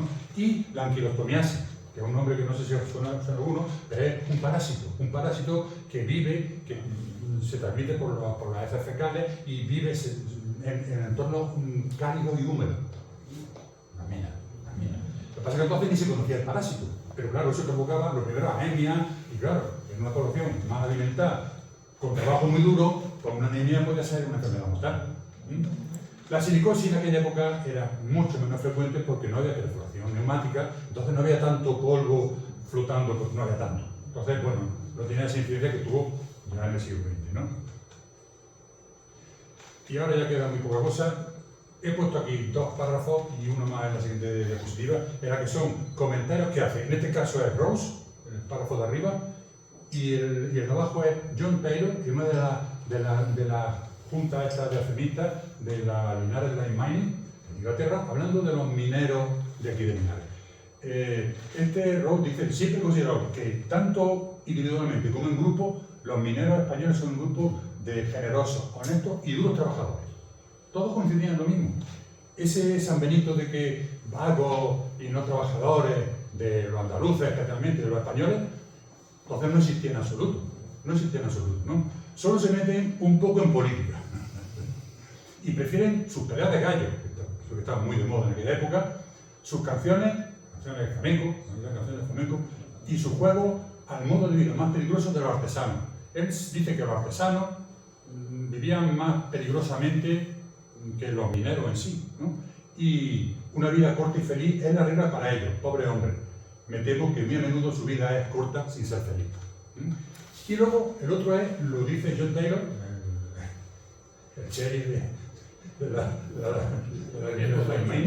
en el año 75, en abril de 75 precisamente, ¿no? Dice, hablando de los mineros españoles, teniendo su pan, su cebolla y su vino, en Valdepeñas, dice, los mineros se ponen a trabajar a las 6 de la mañana. No son muy fuertes, pero voluntariosos y trabajadores. Y no podríamos desear nada mejor. El empresario, pero dice, fabuloso, dice, la compañía siempre ha pagado al hombre en efectivo, ni economato ni nada. Pagaban puntualmente y dinero, dice, al final de cada quincena. Y esto lo valoran bien. Sin duda, eso ha hecho que sea muy fácil tratar con ellos. A mí me gusta y me siento orgulloso. Y esto de aquí es otro párrafo que todos conoceréis, que es de Naranjo de la Garza, en el año 66, de Reforma, en el que habla un poco de las secciones de los mineros, ¿no? Hablando de los contratistas y los peones que trabajan con los contratistas, porque las empresas grandes subcontrataban los tajos y ese subcontratista es el que se encargaba de llevar a sus peones, ¿no? Más o menos, ¿no? Entonces, los peones son los que llevan el peso del trabajo y del peligro, ¿no? Sufren descuentos por la multa. Que ponía multa al contratista, las descontaba por los peones, ¿no? Se le impone o dejan de pedir el impuesto de trabajo cuando el contratista desaparece. Se pira, cobra y se pira y se queda sin cobrar, porque la empresa no se entendía con ellos, solo con los contratistas, ¿no? O no quiere pagarle con el pretexto de que no ha cobrado, ¿no? Entonces se ven obligados a buscar dinero, para lo cual hay varias personas dedicadas a facilitar los parrilleros. Yo no sé si en esta época se llamaba parrillero, pero después se llama parrillero. Y es que, me parece así, que por un duro pagaba un real a la semana, creo que era algo así. ¿No? Interesa increíble, ¿no? Dice, los días que el contratista, por cualquier causa, dice a alguno de los peones o a todos que no vayan a la mina, no cobran. Y cuando son despedidos, o en periodo de crisis, se encuentran meses enteros sin trabajo. Salen por la mañana a la plaza para ver si algún contratista necesita peones. Yendo luego de mina en mina con objeto de ver si alguien los contrata para sacar algo, ¿no? En superficie ya, ¿no? Llegando hasta pedir limosna por las calles o emigrar después de haber dejado en el monte Piedra de Linares o en manos de los usureros todas las alhajas y todo lo que habían conseguido. Y con esta diapositiva terminamos. He hablado un poco del patrimonio. Nosotros, como sección de patrimonio, aparte de esto, pues lo que queremos es hablar un poco del patrimonio, ¿no? Entonces, ¿cómo encaja el patrimonio minero en el futuro de Linares? El dilema, lo que nosotros nos planteamos. Y la situación nosotros la vemos, resumiendo mucho, en grandes rasgos, como está puesto allí. El patrimonio no está olvidado, por lo que estamos aquí nosotros, y que cuando convocatorias a la gente para el millón de pasos, una línea y tal, la gente responde, todavía esa conciencia hay, sigue existiendo, pero está abandonado. Se podía y se debería de haber hecho, desde nuestro punto de vista, se debería de haber hecho mucho. Esto ofrece mucho más potencial. Ahora, como patrimonio, incluso como mina, probablemente en el futuro, que queremos sacar.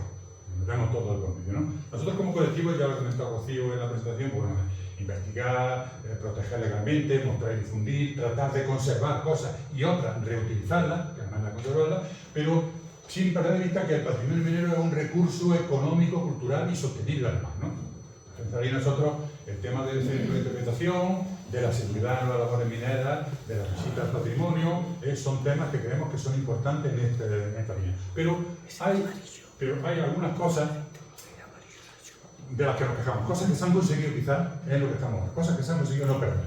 Entonces hemos sintetizado en tres cosas. Uno es el BID de la tortilla. La tortilla es un BID del 2012 y está infrautilizado y abandonado. Cada vez está peor.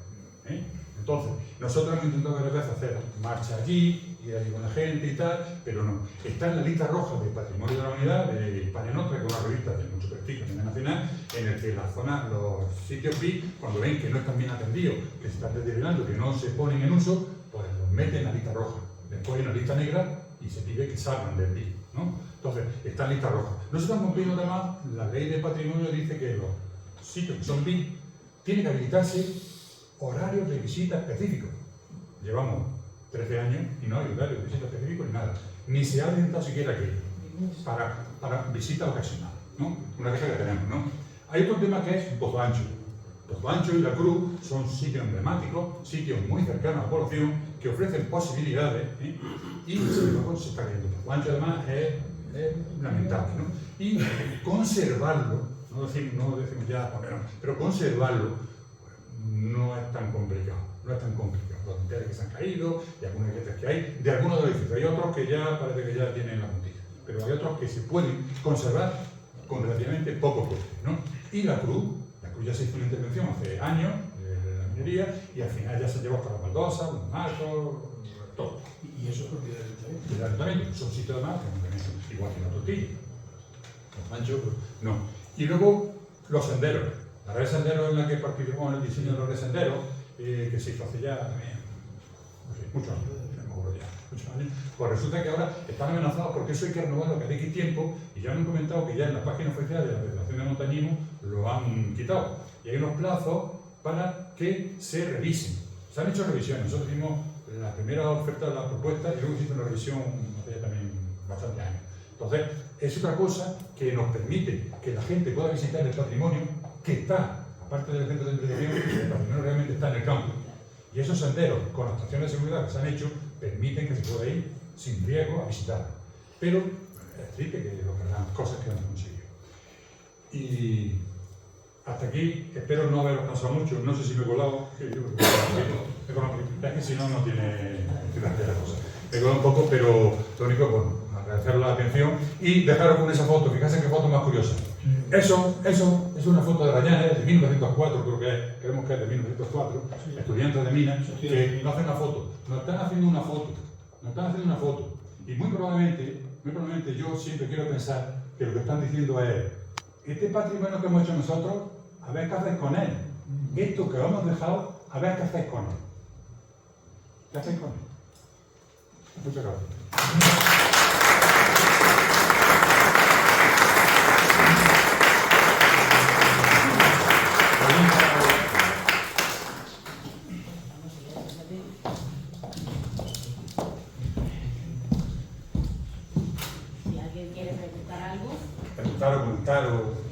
Sí. Yo quería comentar que lo que has dicho últimamente, gracias a la labor que hacéis de nuestra asociación por el patrimonio minero de Linares, la verdad es que no se ha conseguido gracias a vosotros. Pero es lamentable en lo que yo observo siempre aquí, en nuestro pueblo, porque no voy a hablar de ningún otro pueblo más, la apatía de todos nosotros. Lo hemos dejado en manos de 8 o 10 que están ahí en la federación. Toda esa responsabilidad de eso, que yo he estado con vosotros andando y recuerdo una hazaña bélica de 2 personas allí que fueron a llevarse de un labradero de aquello. Bueno, yo lo conocía, pero aquel día llegaron ahí y se estaban llevando los materiales con soldadores. Entonces yo creo que no sé cómo hacerlo en este pueblo, que nosotros, los que estamos aquí presentes, le toleramos eso al resto de la gente, que tenemos que tener más inquietud por todo lo que aquí hay. Y tiene mucha razón. A mí me da risa cuando escucho a los que están ahora en el equipo de gobierno, a los anteriores también, cuando empiezan a hablar de turismo. Hombre, pero si no somos capaces, nosotros que tenemos el equipo de gobierno, de hacer que eso sea real, ahí, lo que has comentado muy bien, yo no voy a entrar en el tema porque lo has hecho, vamos, muchísimo mejor que yo, la tortilla, la cruz y todo eso, sí, pero es que, ¿cómo ha sido posible que, fíjate, que en otros lugares que conocemos lo mejor que yo, haya hasta ferrocarriles para ir a visitar las minas? Aquí lo quitaron, las vías. Es asombroso el daño que ha hecho. Me voy a callar. Y luego otra anécdota que has contado que es real, eso lo vi yo. Y esta mañana, escuchando la radio, como yo ya me he peleado varias veces, digo peleado, con gente de Madrid y de otros lugares de España, porque en un momento determinado me han dicho que nosotros somos unos perros andaluces. Y yo le he dispuesto a él montado. Pero es que resulta que ha sido curioso esta mañana en la cadena SER, ha dado una noticia diciendo cuál es la estadística de dónde hay más bajas laborales o de otro tipo así. Resulta que es Madrid y Cataluña, y en la Andalucía nunca se sabe. Es decir, nosotros no creemos que eso, lo que has dicho tú, que es que somos mejores que mucha gente. Porque yo le he debatido a muchísima gente cómo eres capaz de trabajar con 40 grados al sol en el campo. Mira, ¿Me lo cuentes? Sí, son muchas cosas, se me va a olvidar, pero mira, lo primero, nosotros como colectivo funcionamos lleva mucho tiempo, pero no somos los únicos, hay mucha más gente a nivel individual y colectivos, que por suerte hay en otras poblaciones también, y aquí, que están un poco en el tema de esta dinámica. Lo que dice de los 40 grados, me acuerdo, Pepe, de cuando en 2016 el Congreso que organizamos aquí en el 2016, la historia de minera, vino gente de 20 países. Vinieron japoneses, australianos, de Nueva Zelanda, como blanco, y los noruegos. De Tasmania, sí. Y se quedaban asombrados porque fue septiembre, pero hizo mucho calor. Y salimos por la mañana al campo. Y luego todo el día. Y luego comer y volver. Y decían, yo no sé cómo aguantáis esto. Y dices, pues porque somos así, es que tenemos el San Benito ese. Y yo cuando estaba hablando y lo he comentado es porque a mí, igual que a ti, me duele eso que dicen los andaluces, que es leche andaluza, ya está bien de creernos el tema este de San Benito que nos cuelga, ¿no? Así.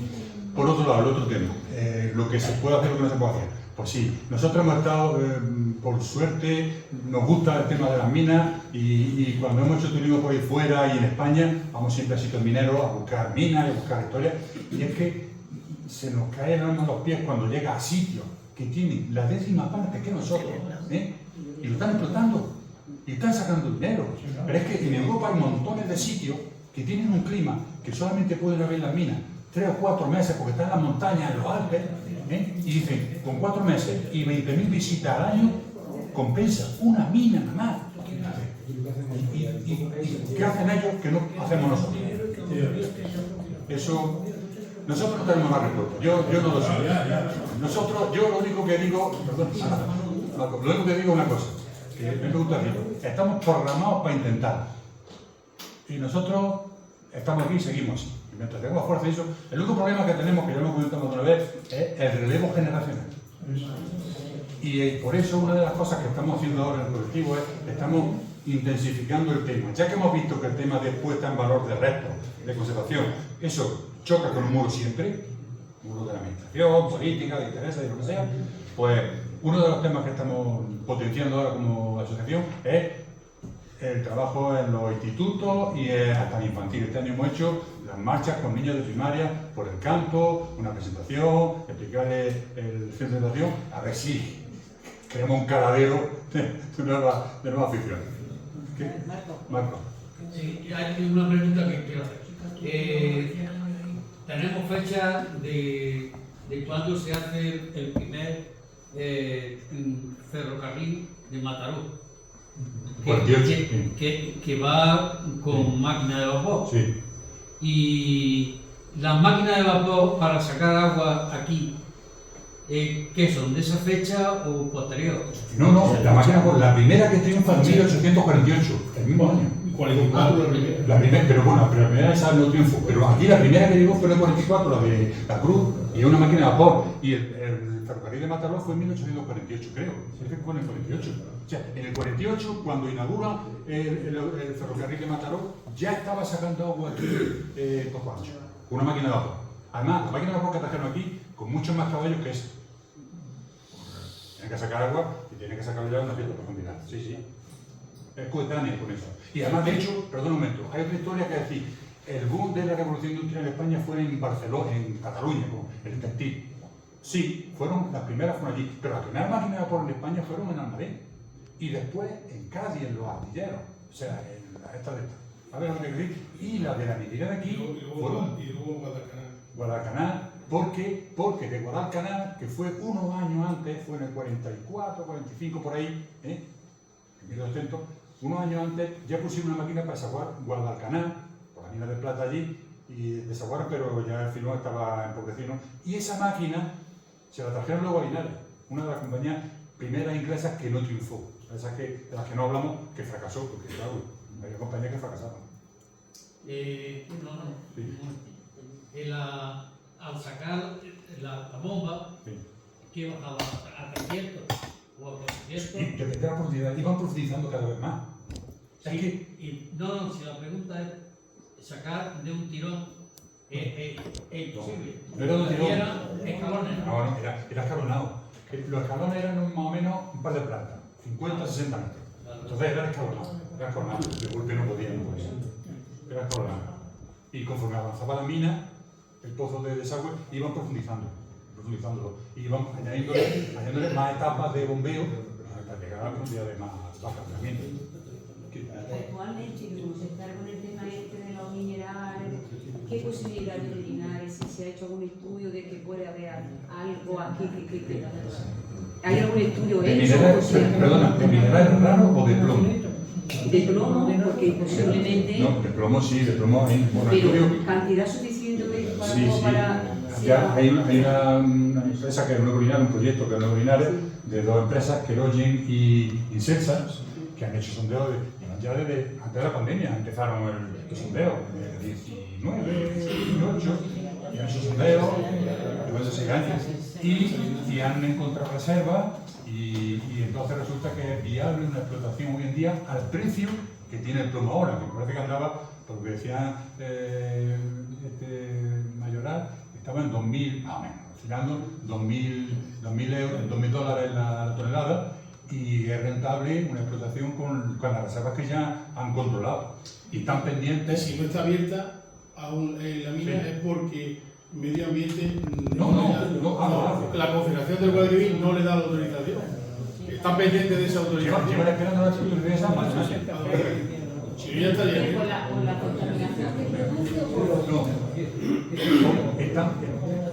Eso sí, no, es por el agua, es por el tratamiento que tienen que darle al agua y por el problema que tiene el tema de que van a dejar sin agua sitios de los que están sacando agua, gente ahora con pozos oficiales. Hay gente que tiene permisos oficiales, concesiones para sacar agua de esos pozos. Otros son ilegales, pero los legales tienen que respetar eso. Entonces, parece ser, pero eso tendrían que ser ellos todos los años, por Santa Bárbara, hacen una jornada de puerta abierta en la que van y puedes visitar la nave que tiene en el polígono de Guadiel, con los testigos, ves lo que han sacado, te cuentan toda la historia, te cuentan cómo están los proyectos y todo, pero más o menos el tema está en el agua, en qué se va a hacer con el agua, qué tratamiento le van a dar y cómo van a garantizar que luego tengan agua esos regantes que están usando ahora y tal. Pero bueno, llevan ya un año y pico, parados con eso.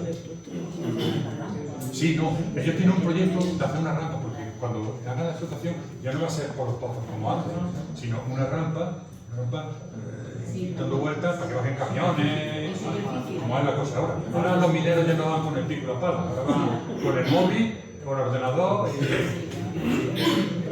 La mina superficie no se puede hacer. En Linares no se puede hacer una mina a cielo abierto, es imposible, porque estamos con materiales como con el granito. Entonces el granito no es posible perforarlo, el coste sería altísimo. Y luego lo que tenemos filones son muy estrechos, como mucho 1 metro, 2 metros. Yo, por ejemplo, he visto un filón de 6 metros, pero eso no es normal. Vamos a poner un filón de 1 metro. Si tuviéramos 500 metros de profundidad, para explotar un filón de 1 metro, ¿qué tendríamos que darnos de anchura? Una exageración. Ambientalmente no podría ser, pero lo peor, lo otro es económico. ¿Cómo tú perforas el granito? Gastaría 10.000 veces más en dinero que lo que pasa en el sitio, lo que no sería rentable. Eso que hay por ahí que circula, que van a hacer una mina a cielo abierto, eso es una absoluta barbaridad. Lo que es una barbaridad es una cosa que nosotros como asociación no hemos planteado ya. Desde que tuvimos contacto con esta gente de la explotación, que tuvieron el detalle. Lo tenemos desde antes de que cuando empezaron a investigar.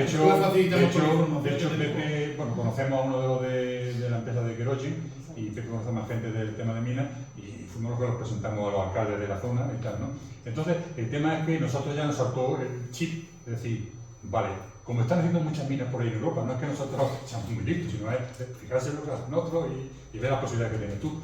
Claro, ellos van a empezar a sacar agua de la mina y van a empezar a partir de unos 300 metros más o menos a explorar, a laborearla, a sacar mineras, ¿no? Pero esos 300 metros de arriba se quedan limpios, sin agua, y hay zonas relativamente modernas, eso Pepe las conoce porque ha trabajado allí, en las que se pueden planificar visitas.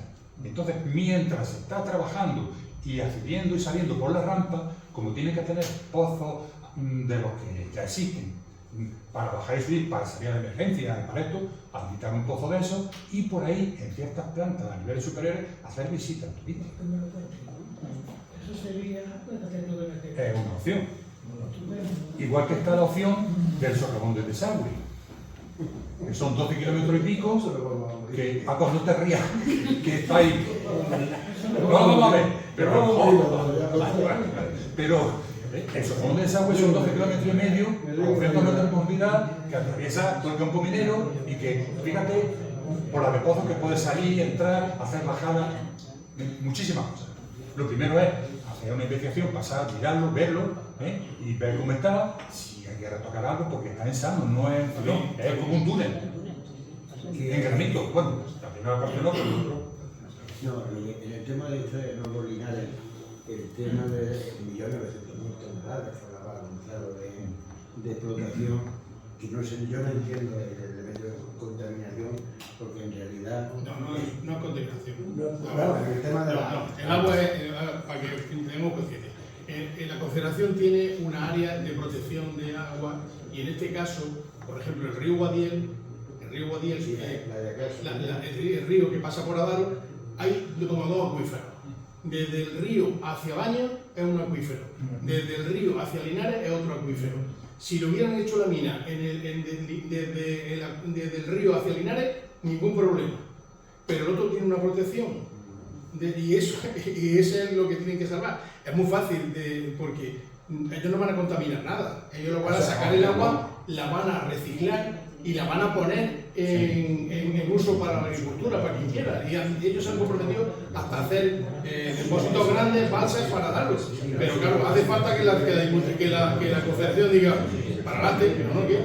Pepe, no, si la pregunta es financiera, porque en realidad donde está el valor añadido y donde está el valor añadido es la tradición, es la manufacturación del plomo hacia el metal. Y eso no se va a terminar. No, es que no, eso en principio, ellos son una empresa minera, eso siempre lo han dicho. Ellos son una empresa minería y lavadero, para llevar menos volumen. Pero fundición, es que a lo mejor que fuimos dijimos, y fundición, yo me acuerdo que te dije, nosotros somos mineros. Luego se monta una fundición aquí. Además, las fundiciones ya tienen un problema de contaminación. Las fundiciones, por ejemplo, de Linares, sobraban a nivel europeo y tuvieron que quitarla de Linares, se quedó la de Cartagena y luego desapareció también la de Cartagena. Es un problema complicado, pero para los mineros no tienen ese problema. Para que os hagáis una concienciación de cómo se funcionaba esto. Cuando desaparece la fundición de la Cruz y desaparece Peñarroya, nosotros, por ejemplo, la Cruz le llevábamos los minerales a Peñarroya. Cierran la fundición y ¿qué pasa? Pues, claro, que si no se funde no se vende, claro que se vende. Aparece entonces Marrich. Amarría es un judío que controla todos los minerales casi en el mundo y su centro lo tienen en Amberes. ¿Y qué hacía? Él mandaba su barco a Sevilla, entonces tuvimos que contratar en el puerto de Sevilla unos muelles, se le llevaba desde aquí a Sevilla el plomo carga en su barco y este hombre lo vendía. ¿Qué sucedía la mayoría de las veces? Yo creo que no llevan ni a Amberes. En mitad, los fletes estos suelen suceder a mitad del mar, dirían, llévatelo a Singapur, llévatelo y lanzaban. Hoy no hay problema. Hoy en día, donde está la fundición lo llevarán. Yo me refería por el caballo. No, el valor ya, en este caso, en la mina es la mina, la fundición es otra empresa. Otra empresa. Entonces son dos, ellos tienen que hacer su. Si se meten en ese tinglado, no sería rentable.